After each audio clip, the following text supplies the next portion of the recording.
Kemudian mengapa bisa terjadi pandemi? Ya karena duitnya habis, ya kan? Akhirnya mereka cari project, lalu mereka menyalahkan Bill Gates, seperti biasa. Ya jadi hati-hati, ya tagar kabur aja dulu itu ya sudah kita saya peringatkan dari lama ya, ruwet Indonesia. Ya kan sudah saya kasih contoh, mungkin saya yang pertama kali secara terang-terangan ya memberitahu kepada Anda saya pergi dari Indonesia dan saya memberikan sekarang sudah jadi warga negara saya ya, warga negara Belanda. Jadi saya terang-terangan ya memberitahu kepada Anda chaos, semuanya akan terjadi, tidak akan ditunda-tunda.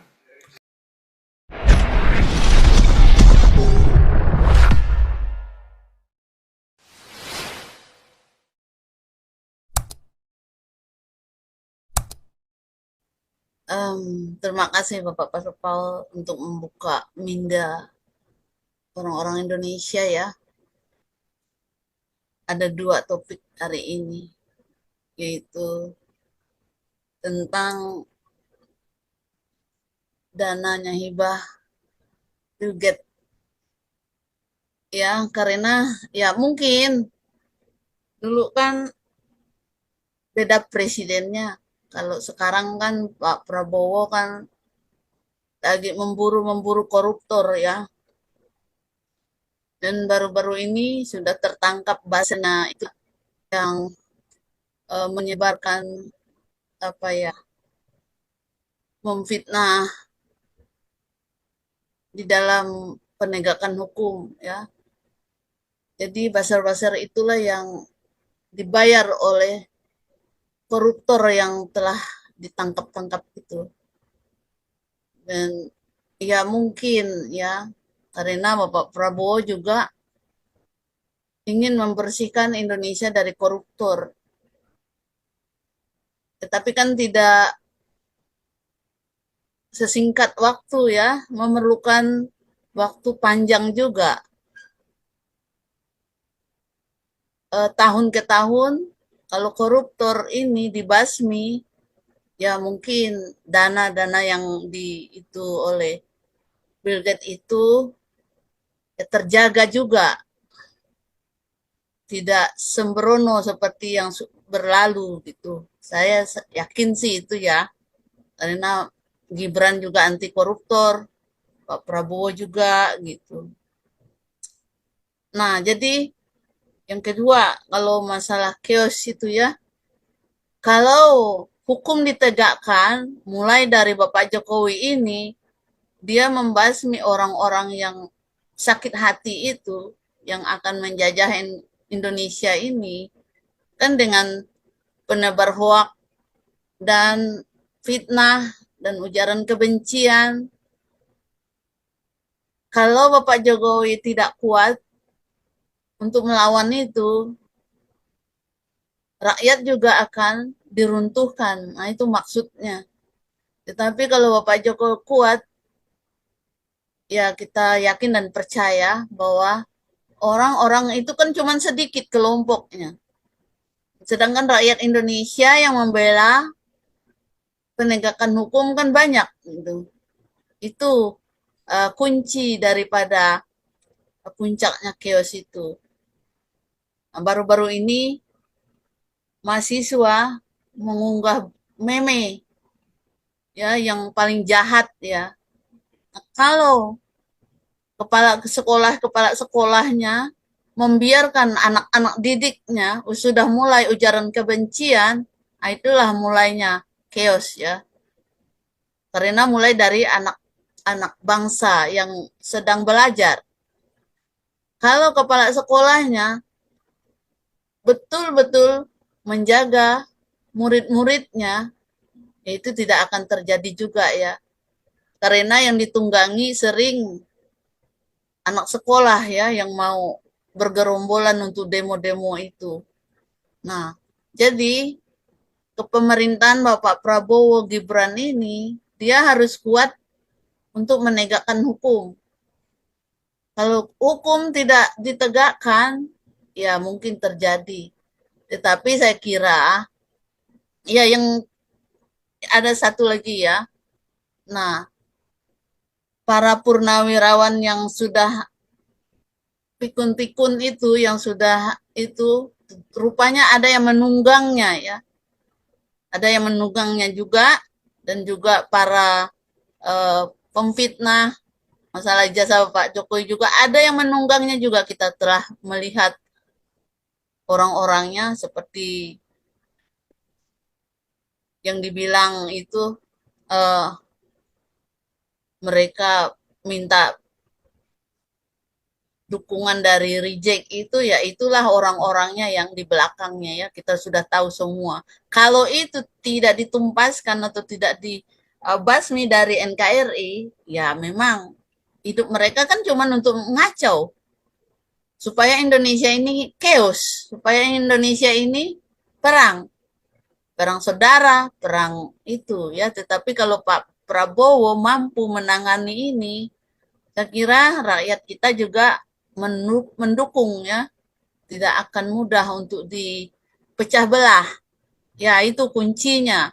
Hukum harus ditegakkan dan koruptor harus dibasmi. Walaupun perlahan-perlahan pasti dia akan tidak menjalar ya. Itu kuncinya. Rakyat Indonesia mau maju, bangkit kembali, ya itu penjajah yang mau menjajah Indonesia kan koruptor dengan para sakit hati itu ya. Bayangkan, masakan cemburu melihat kalau Bapak Jokowi eh, masih dikunjungi orang. Itu kan artinya rakyat juga menghargai pekerjaannya selama dia menjabat. Walaupun ada miring-miringnya ya, kita kan beda pendapat nggak apa-apa. Tetapi kita melihat kenyataan. Masalah pembangunan, masalah kalau dia tidak mampu menerjang apa yang dia buat ini, yang sudah rakyat rasakan, dia nggak ada artinya jadi pemimpin, tidak meninggalkan jejak. Tetapi jejaknya sangat banyak. Nah, tinggal meneruskan, Bapak. Makanya Pak Gibran bilang, apa yang kurang dibangun oleh Bapak Jokowi, saat sekaranglah mereka melanjutkannya. Itulah pemerintahan yang berkelanjutan. Apa yang kurang diperbaiki, apa yang tidak sempurna dilengkapi. Kan begitu. Tapi kan memerlukan waktu yang panjang juga.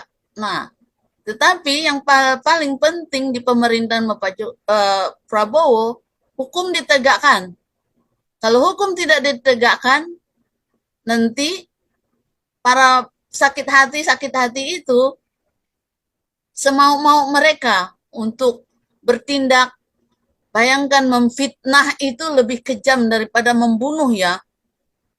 Nggak ada rakyat Indonesia bertingkah laku seperti itu. Kecuali yang sakit hati itu sudah dikerasukan iblis. Hatinya sudah dikerasukan iblis. Justru dari itu kita sama-sama ya, selain doa juga kita bersuara untuk mendukung pemerintahan sekarang. Karena kita tahu tidaklah mudah untuk menyelesaikannya kecuali bersatu ya. Tetapi juga Pak Pastor Paul, masalah kios ini juga daerah-daerahnya harus menjaga daerahnya masing-masing supaya tidak disusupi oleh penjajah-penjajah yang mau merongrong Indonesia ini. Kalau daerahnya tidak dijaga masing-masing, kita nggak tahu lah ya. Tapi kalau masing-masing menjaga daerahnya, pasti Bapak Prabowo tidak begitu berat untuk mengemban, memajukan Indonesia. Ya, jadi itu dari saya Pak. Ya, kiranya Tuhan Yesus menyertai rakyatnya juga yang percaya ya. Semakin banyak yang percaya, semakin berkurang orang-orang yang jahat di NKRI kita. Itu Pak. Terima kasih, Tuhan Yesus memberkati. Oke, karena di sana sudah jam 12, kita tutup pembicaraan kita malam hari ini supaya jangan terlalu panjang juga ya. Semua opini saya bukan berarti setuju. Ini bukan masalah setuju atau setuju, semua boleh beropini. Pokoknya kita sudah sampaikan ya.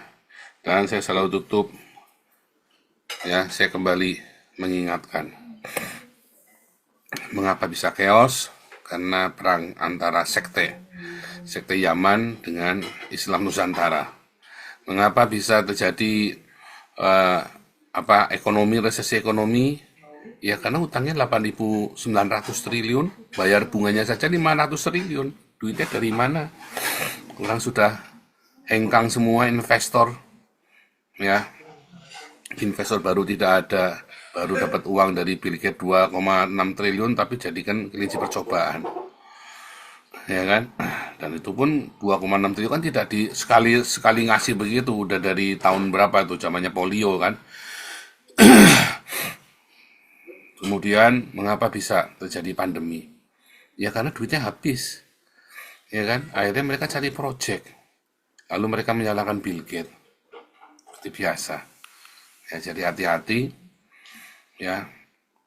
Tagar kabur aja dulu itu ya, sudah saya peringatkan dari lama ya, ruwet Indonesia ya kan. Sudah saya kasih contoh, mungkin saya yang pertama kali secara terang-terangan ya memberitahu kepada Anda saya pergi dari Indonesia dan saya memberikan sekarang sudah jadi warga negara saya ya, warga negara Belanda. Jadi saya terang-terangan ya memberitahu kepada Anda chaos semuanya akan terjadi, tidak akan ditunda-tunda.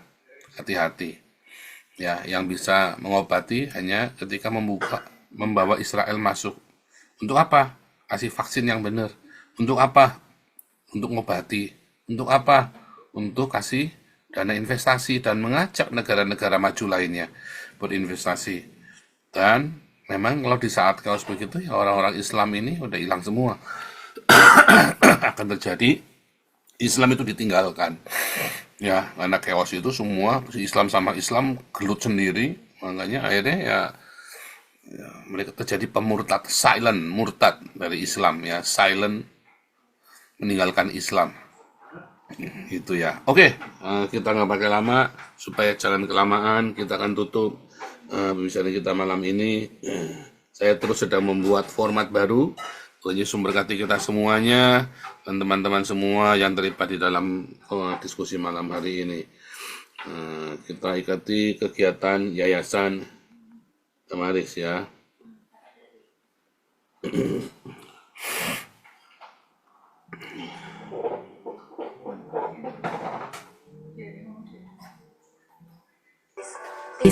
Tim Jakarta Barat, Sabtu 10 Mei tahun